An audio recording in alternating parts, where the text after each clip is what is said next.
Wọ́n ti sún ètò ìbò ìjọba ìbílẹ̀ Ondo sọ́jọ́ iwájú.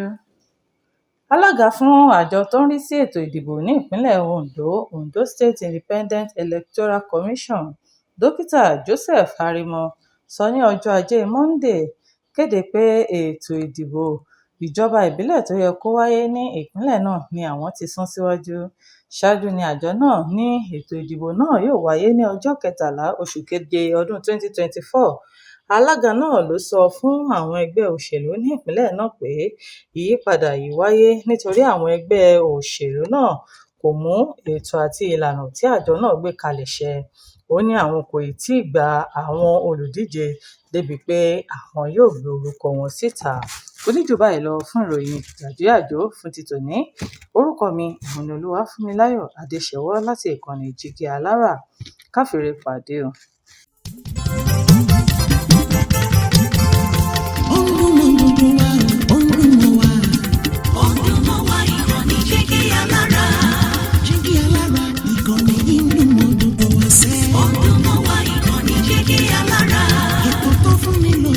Ètò tó wà ní lọ́yẹ̀ wà ń bẹ̀. Ọdún mọ́ wá ìkànnì Jígí Alára. Ìròyìn lóríṣiríṣi tàbí mọ́ bó ṣe ń lọ láwùjọ.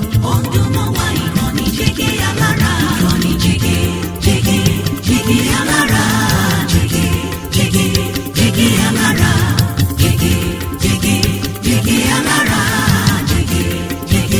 Jígí Alára. Ìkànnì Jígí Alára 24 bàbá gbogbo.